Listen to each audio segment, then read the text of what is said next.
Bonjour, bonsoir à tous. Avant tout, si vous n'avez pas vu la partie 1 de cette vidéo, allez la voir tout de suite, c'est très important. Et si c'est déjà fait, félicitations, vous avez fait vos devoirs, on peut commencer la vidéo tout de suite. Et vous inquiétez pas, il y aura du spoil, mais je vous préviendrai. N'empêche, je suis pas du genre à louper mes timecodes, c'est bien connu. Light meurt et fin. Bon, aujourd'hui on va parler du fameux film Netflix, des romans inspirés de la série et d'un film que personne n'a... T'as pas dit que t'allais parler de Black M? Ah putain, Lama. C'est de la merde, c'est de la merde, c'est de la merde, c'est de la merde, c'est de la... Merci. Maintenant, on peut enfin parler du film qui a fait trembler les salles de cinéma et qui a transformé la critique ciné en un branle-bas de combat énorme.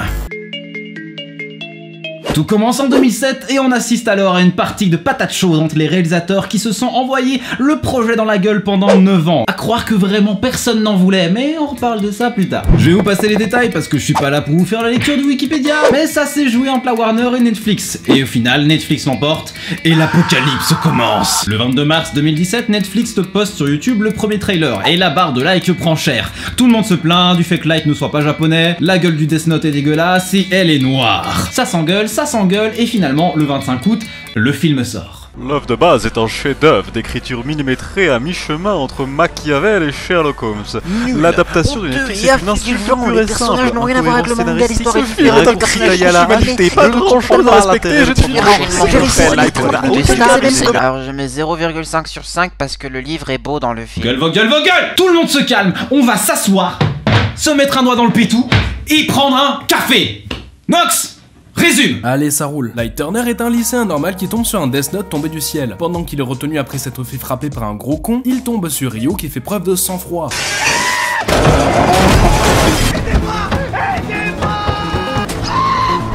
Ryuk le convainc de tuer à l'aide du Death Note et Light commence par buter le mec qui l'a frappé par décapitation. Sauf qu'à force de tuer des gens, ça commence doucement à devenir la merde. Entre son père qui est le chef de la police, elle le plus grand détective du monde qui veut le retrouver, et Mia, une meuf qui découvre son secret, le soutient, tombe amoureux et vire complètement zinzin. Ça fait un bordel monstre. À la fin, Light et Mia tombent d'une grande roue avec le Death Note. Elle a les boules, le père de Light est au courant de tout, les réalisateurs rêvent de faire une suite et fin. Donc on soit le film bon ou mauvais? Ne surtout pas regarder sobre. Vos gueules! Le film est mauvais. Mais pas à cause du côté teenage movie, pas à cause des clichés, pas à cause du côté dark, pas à cause du rythme, mais à cause des fans. Je m'explique. Tout le long du film, on ressent une espèce d'hésitation entre le fait d'adapter un film qui va s'exporter à l'étranger, mais tout en gardant une fanbase déjà présente. Et à cause de ça, au final, on a eu un film qui n'a plu à personne. On peut juste voir ça à travers Ryuk. Il est là tout le long du film, mais ne sert pas vraiment à quelque chose. Enfin, toutes ces interventions, utiles ou non, auraient pu être remplacées, voire supprimées. Il est juste là parce que c'est normal qu'il soit là, et c'est la même chose avec elle. Ils ont voulu faire un personnage totalement différent, avec une personnalité qui n'a rien à voir, pourtant ils ont gardé l'addiction au sucre et sa manière de se tenir. Donc forcément, ça fait une espèce de gros tas de morve format Lola qui ressemble à rien. Maintenant, imaginez si les réalisateurs n'avaient pas eu peur de la fanbase et avaient fait un truc totalement propre à eux-mêmes. Et ça aurait sûrement été un bon film. Netflix n'a plus besoin de le prouver, ils sont capables de faire des œuvres sombres, intéressantes et qui plaît à tout le monde, rien qu'avec Black Mirror. Mais bien sûr, les fans auraient continué de gueuler parce que ces abrutis sont pas capables de comprendre le sens du mot adaptation. C'est quand même assez fou le nombre de critiques hallucinées que j'ai lues qui disaient c'est pas comme dans le manga. Non mais...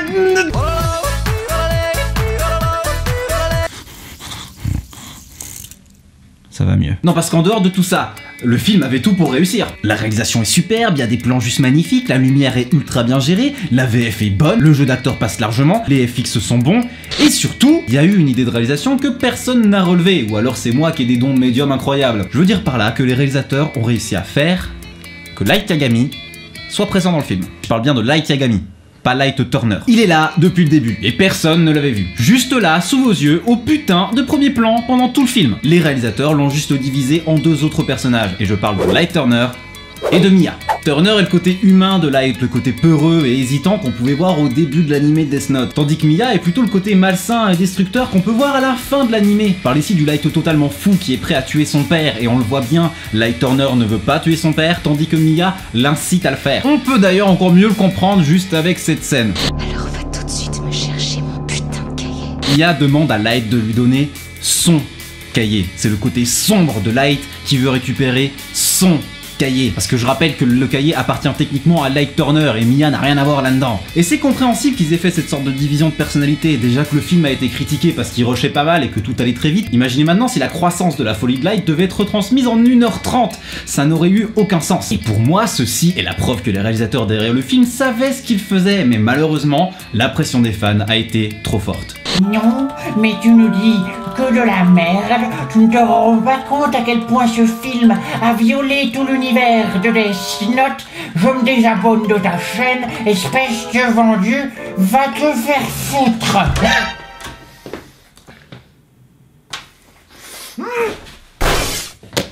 D'ailleurs, parlons des livres.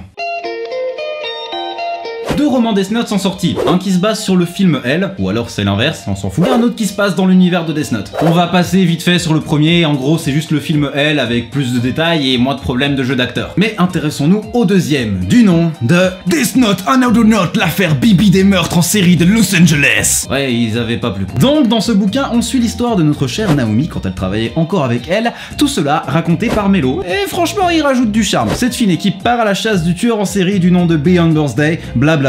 Des meurtres inexpliqués, blablabla, une affaire incompréhensible. Bref, c'est stylé. Ce que j'ai beaucoup aimé avec ce livre, c'est qu'on retrouve ce petit côté psychologique qu'on avait dans Death Note et ça fait plaisir. Bref, je vous le conseille et voilà quelques fanarts pour vous donner envie. À partir de là, si on prenait pas en compte le jeu vidéo Death Note qui est globalement un qui-est géant en japonais, on pourrait penser que j'ai fait le tour. Mais bref, non, il reste encore quelque chose dont il faut parler et comme on dit, le meilleur pour la fin.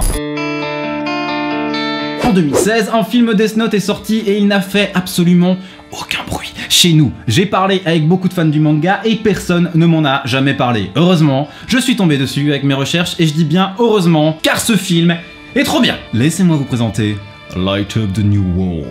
Ce film est la suite directe du 3e film dont on avait parlé la dernière fois. Au vu du nombre d'entrées totalement nulles en France concernant cette trilogie étant en fait une quadrilogie, c'est limite logique de pas pouvoir le trouver en français. Mais parfois, les réalisateurs apprennent de leurs erreurs. Hideo Nakata, qui avait réalisé le 3e film, a donc laissé sa place à Shinsuke Sato. Le film se passe donc 10 ans après le combat entre elle et Kira, les dieux de la mort essayent de trouver le nouveau Kira et balancent donc des Death Note en masse sur Terre. On se retrouve avec 6 différents Death Note et 6 différents dieux de la mort. Une sorte de guerre de gang entre les pro-Kira, les anti-Kira, la police et le nouveau L se lance. Et putain, tout le monde est intéressant. Leur design et leur background sont superbement travaillés, que ce soit la personnalité du nouveau L, l'histoire des possesseurs du Death Note, le côté attachant de l'équipe de police et le look des Shinigami, tout est réussi. Pour pouvoir présenter le film correctement, ils ont décidé de faire une sorte de mini-série de 3 épisodes durant 20 minutes, chacun présentant un côté du film. Le premier présente la brigade de police anti-Kira, le deuxième présente le nouveau L, et le troisième présente les nouveaux détenteurs du Death Note. Le film possède un côté beaucoup plus mature, mais en même temps un côté beaucoup plus tendance, beaucoup plus jeune, forcément vu qu'il est plus récent, et franchement, il rentrerait presque dans ma liste des films préférés. Rien que le nouveau L, il est foutrement cool. C'est un pur connard, mais un connard foutrement cool. D'accord, c'était pas très objectif, mais bon, voilà, pour une fois qu'il y a un truc qui est cool avec Death Note, fallait quand même que je vous le dise, quoi.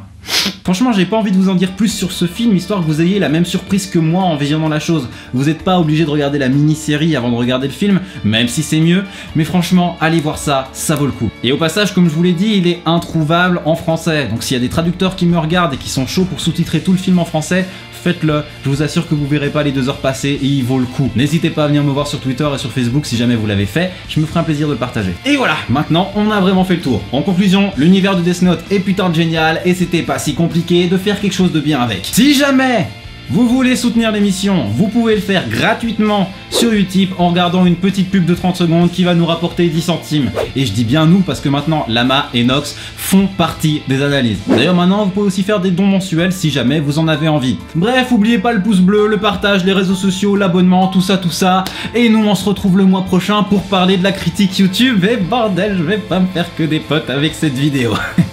Allez, c'était Z-Tram, à la prochaine, ciao. Oh, dis donc.